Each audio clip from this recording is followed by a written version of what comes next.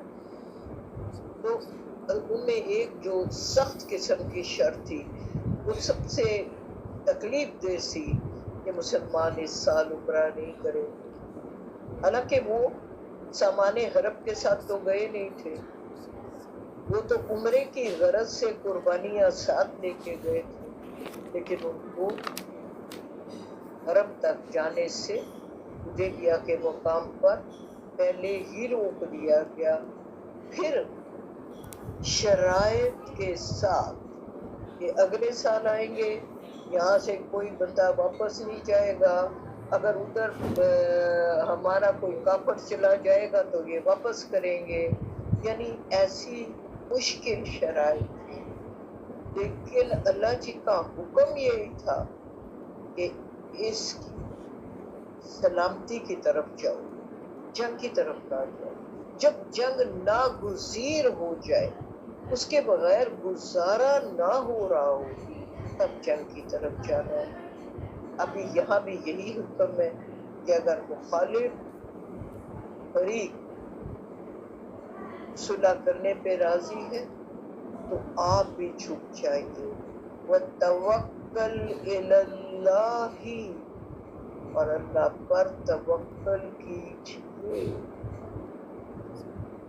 ابھی جیسے میں نے صلح حدیبیہ کی مثال بیان کیجی ہے، تو بظاہر ایسا لگتا تھا کہ مسلمانوں کو گرا دیا گیا، ان کو نعوذ باللہ انسلٹنگ جو تھی شرائط، ان پر صلح کرنے پر مجبور کر دیا گیا، لیکن یہی معاہدہ بعد میں فتح ثابت ہوا اور اللہ جی نے قرآن میں اس کو فتح مبین قرار دیا۔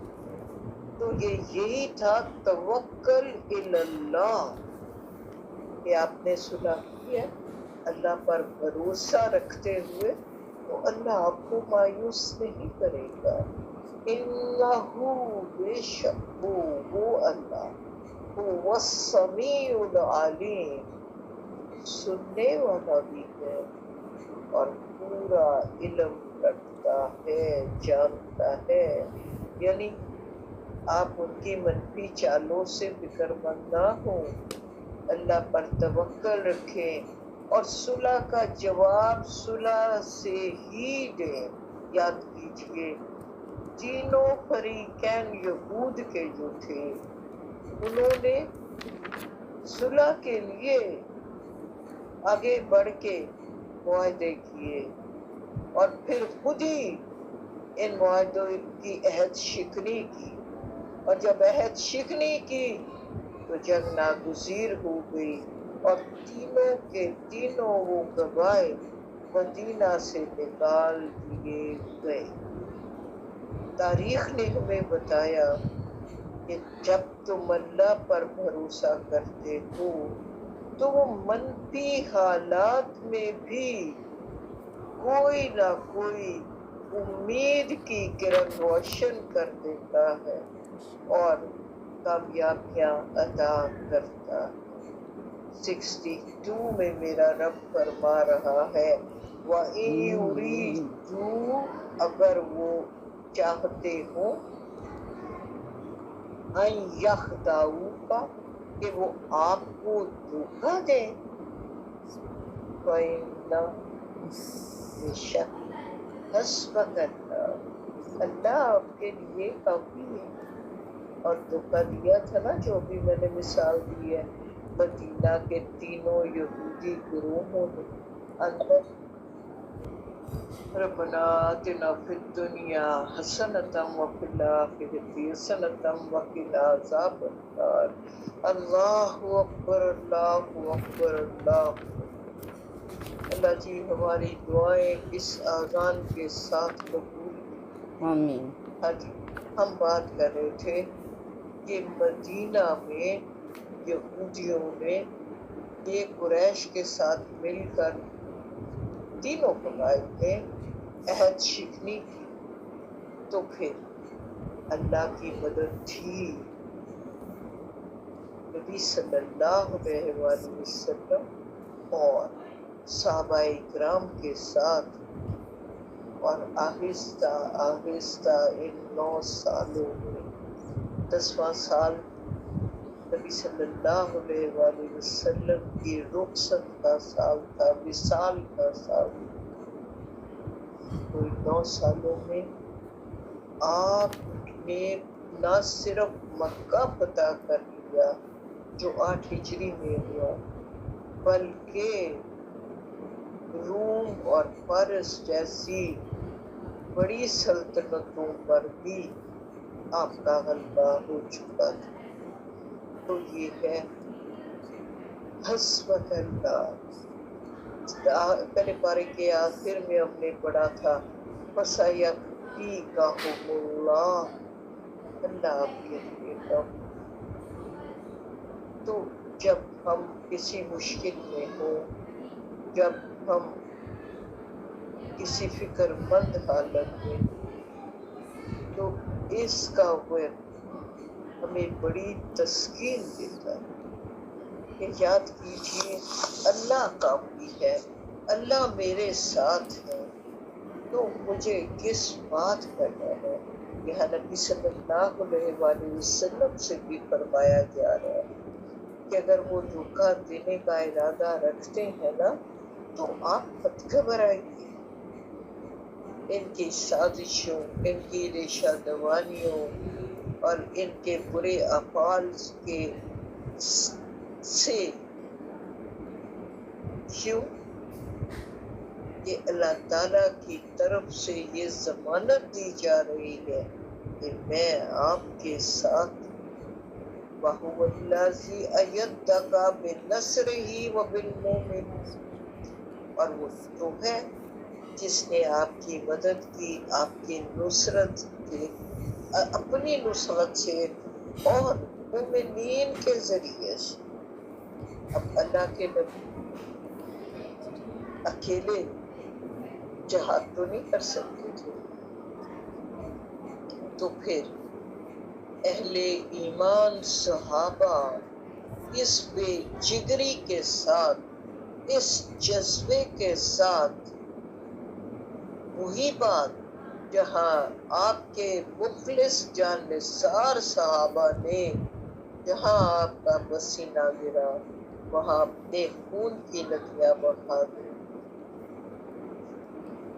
اب اللہ تعالیٰ کے اس خصوصی امداد، یعنی یہ اللہ کی بڑی مدد ہے نا کہ اللہ کے حبیب کو ان کے اتنے اچھے جان نثار صحابی ملے۔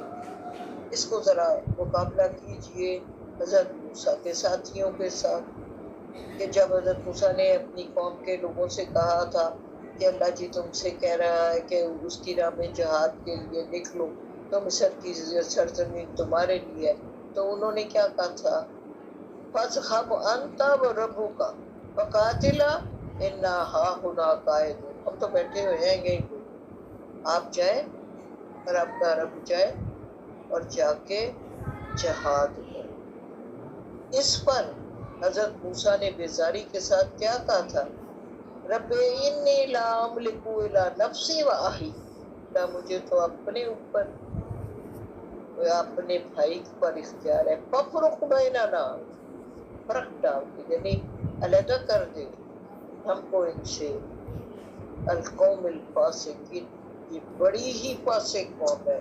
اور یاد کیجئے حضرت موسیٰ کی اس دعا کے بعد 40 سال تک وہ صحراؤں میں قوم بنی اسرائیل بھٹکتی رہی، کیونکہ اللہ کا غضب تھا۔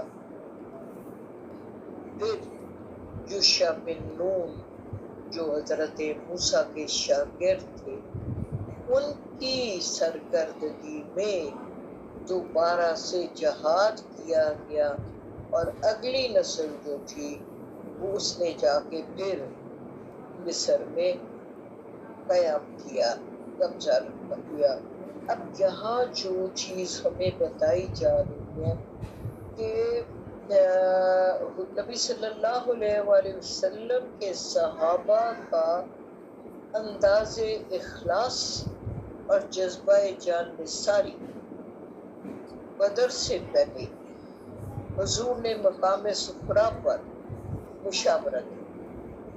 اب دیکھیے، جب حضور آ گئے تھے مدینہ میں تو اس وقت نہ 2 طرح کے اب لوگ موجود تھے۔ ایک تو مکی صحابی موجود تھے جو ایمان میں بہت راسخ تھے، اور دوسرے انصار تھے، وہ مہاجرین کہلاتے تھے۔ جو انصار تھے وہ ابھی اتنے پختہ ایمان کے مالک نہیں تھے، اس کے باوجود جان نثاری میں 2-3 صحابہ ایسے ہیں جن کا ذکر ضروری ہے۔ اب جب حضور نے مشاورت کی تو اس میں مہاجرین میں سے حضرت مقداد وہ کھڑے ہو گئے اور انہوں نے کہا اللہ کے رسول، جدھر آپ کا رب آپ کو حکم دے رہا ہے اسی طرف چلیے، کیونکہ یہ بدر کا مقام مدینہ سے باہر ہے، مدینہ کے اندر۔ تو حضرت موسیٰ کے ساتھیوں کی طرح یہ نہ سمجھیے جنہوں نے کہہ دیا تھا فاذهب انت وربک فقاتلا انا ہاہنا قاعدون، ہم تو یہیں پہ بیٹھے ہیں۔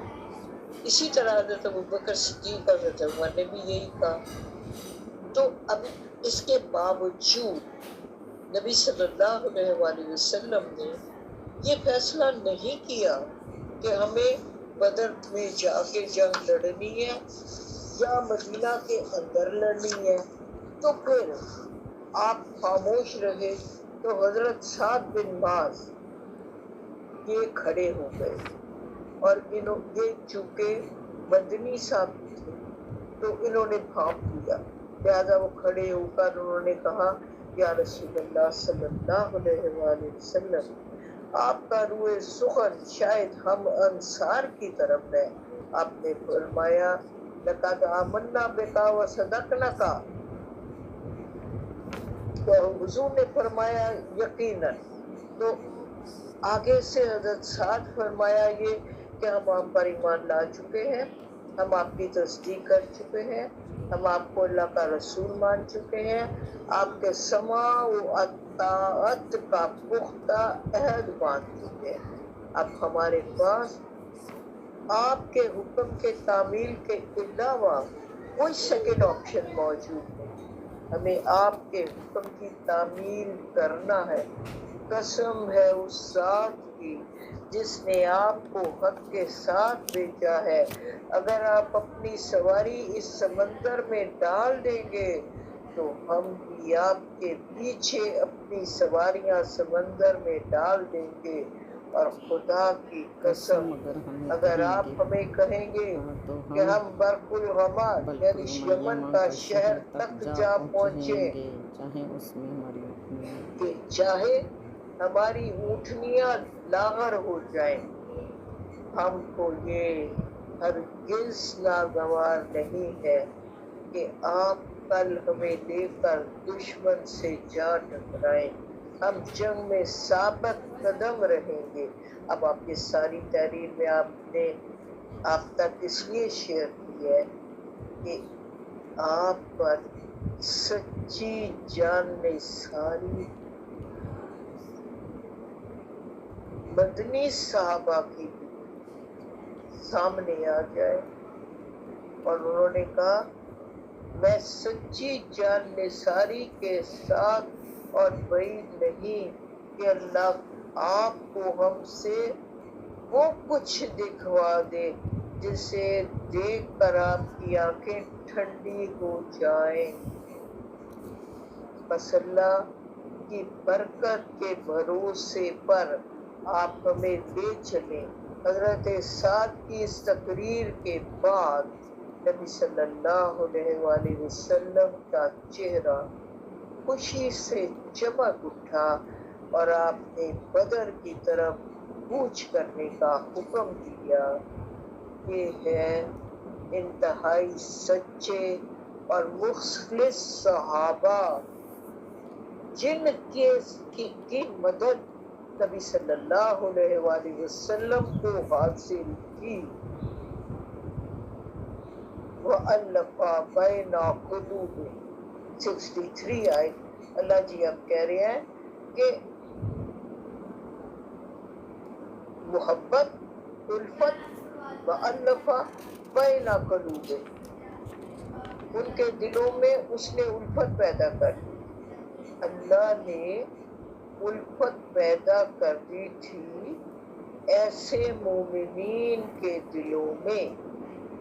پھر لو اگر انفقتا خرچہ کرتے آپ، ماں وہ سب جو فی الارض جمیعہ زمین کے اندر موجود ہے، سارے کا سارا، با الفتا نہ یہ ڈال سکتے الفت بینا قلوبہم ان کے دلوں میں۔ مولا جی نے جو الفت اور جان نثاری کی اور جو محبت آپ کے صحابہ کے دلوں میں آپ کے لیے ڈال دی تھی، اللہ جی کہہ رہے ہیں یہ میری خاص کرم نوازی تھی۔ آپ ساری دنیا کا سارا مال بھی خرچ کر دیتے تو ایسی محبت آپ کو نصیب نہ ہوتی اگر اللہ یہ الفت پیدا نہ کرتا۔ حقیقی بات یہ فائل صرف ایک ہے اور وہ ہے اللہ۔ وَلَكِنَّ اللَّهَ أَلَفَّ بَيْنَهُمْ، لیکن یہ تو اللہ نے ان کے مابین الفت پیدا کر دی تھی۔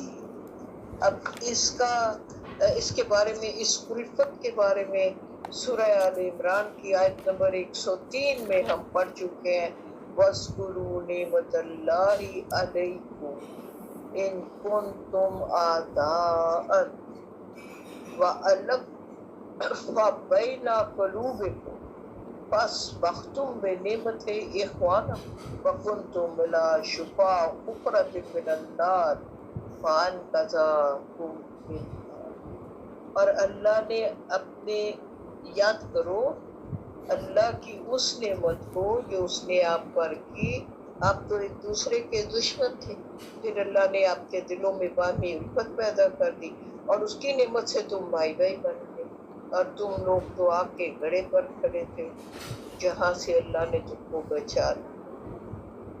آگے اسی آیت میں کہا انہو بے شک وہ عزیز الحکیم، زبردست بھی ہے اور حکمت والا بھی ہے۔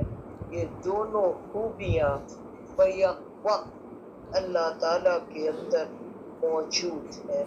64 میں کہا یا ایھا النبی، اے نبی صلی اللہ علیہ وآلہ وسلم، حسبک اللہ، پھر وہی اللہ کافی ہے آپ کے لیے، ومن اتبعک، اور ان کے لیے بھی جو پیروی کر رہے ہیں، من المؤمنین، آپ کی اور اہل ایمان میں سے ہے۔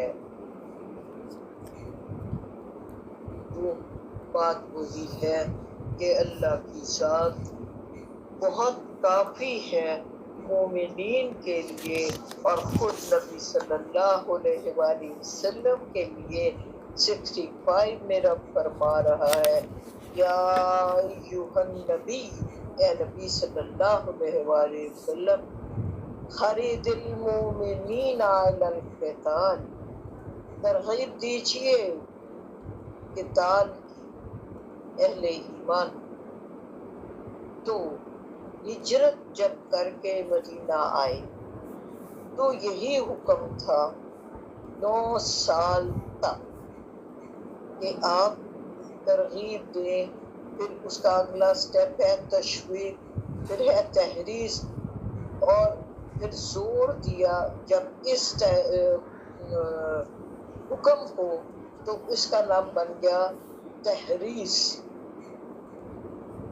اب ادھر اس دور میں 9 سال تک مجاہدین پر جہاد کی فضیلت بیان کی گئی، لیکن جبرن حکم نہیں تھا۔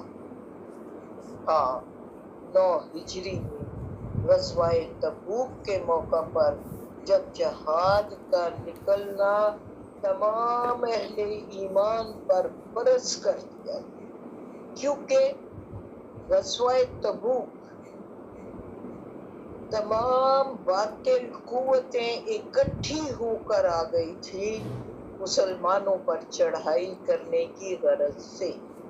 نبی صلی اللہ علیہ وآلہ وسلم نے اللہ کے حکم کے ساتھ تمام امت مسلمہ کو جہاد فرض کا حکم کر دیا تھا، اور ایسے میں بلا عذر کسی کو پیچھے رہنے کی اجازت نہ تھی، اور جو لوگ پیچھے رہ گئے تھے انہوں نے اگر کوتاہی کی تھی تو اس پر ان کو سزا بھی دی گئی تھی۔ یہ ہم پھر پڑھیں گے۔ ان یکن منکم، اگر تم میں ہے 20 صابرون صبر کرنے والے یعنی ثابت قدم رہنے والے، یغلبو غالب آ جائیں گے 200 پر، من یکن منکم 100، اور اگر تم میں 100 ہے یغلبو وہ غالب آ جائیں گے 1000 پر، من الذین کفروا کافروں پر، بِأَنَّهُمْ قَوْمٌ لَا يَفْقَهُونَ، یہ اس لیے کہ یہ جو ایسے لوگ ہیں یہ سمجھ نہیں رکھتے۔ یہ بات ہم نے پہلے بھی ڈسکس کی تھی کہ جذبہ ایمان، دیکھیے ایک نظریہ ہے، ایک موقف ہے، آپ کو پتا ہے، پختہ یقین ہے کہ یہ سچ ہے، ایمان ہے کہ وہ حق ہے، تو حق کے لیے وہ شخص لڑ رہا ہے، دوسرا شخص وہ ہے جو ڈاواں ڈول ہے، کسی کا تنہا یافتہ ہے، کسی کے حکم سے مجبور ہو کر لڑ رہا ہے، تو ان دونوں اشخاص کی کارکردگی میں زمین آسمان کا فرق ہوگا۔ چنانچہ کفار کو حالت جنگ میں ثابت قدمی اور استقلال کی وہ کیفیت حاصل ہو ہی نہیں سکتی جو نظریے کی سچائی اور مضبوطی ایمان کی، اور یہ جاننا ہے کہ حق کے لیے لڑ رہے ہیں، تو پھر یہ جذبہ انسان کے اندر جان قربان کرنے کا جذبہ پیدا کر دیتا ہے۔ دوبارہ اللہ جی نے کہا کہ 100 ہوں گے تو 1000 پہ غالب آ جاؤ گے، 20 ہوں گے تو 200 پہ، اور ایسا ہی ہوا تھا بدر میں۔ 66 میں رب نے فرمایا الآن خفف اللہ عنکم وعلم ان فیکم ضعفا، اب اللہ نے تم کو تخفیف دے دی ہے، اور اللہ کے علم میں ہے کہ تمہارے اندر کمزوری آ گئی ہے۔ یعنی یہ کمزوری جو مکی صحابہ تھے ان کے بارے میں نہیں کہی جا رہی کہ ان کے بارے میں کمزوری آ گئی ہے، کیونکہ وہ تو تربیت یافتہ تھے، نبی صلی اللہ علیہ وآلہ وسلم کے سائے میں انہوں نے تربیت پائی تھی۔ اب یہ کمزوری انہی لوگوں کے بارے میں کہی جا رہی ہے جو بعد میں ایمان لائے، اور اب چونکہ بہت زیادہ تعداد میں بڑھتے جا رہے تھے تو وہ کمزور تھے ابھی، تو ان کی بات ہو رہی ہے۔ فَإِن يَكُن مِّنكُمْ، پھر وہ بات دہرا دی میاتن صابراتن یغلبو میاتین، اگر تم ہوگے 100 تو 200 پر غالب رہو گے. وَإِن يَكُن مِّنكُمْ أَلْفٌ، اور اگر تم ہوگے 1000 یغلبوا الفین بإذن اللہ تو 2000 پر غالب آ جاؤ گے اللہ کے حکم سے. واللہ مع الصابرین، یقیناً میرا رب صبر کرنے والوں کے ساتھ ہے. وآخر دعوانا الحمد للہ رب العالمین.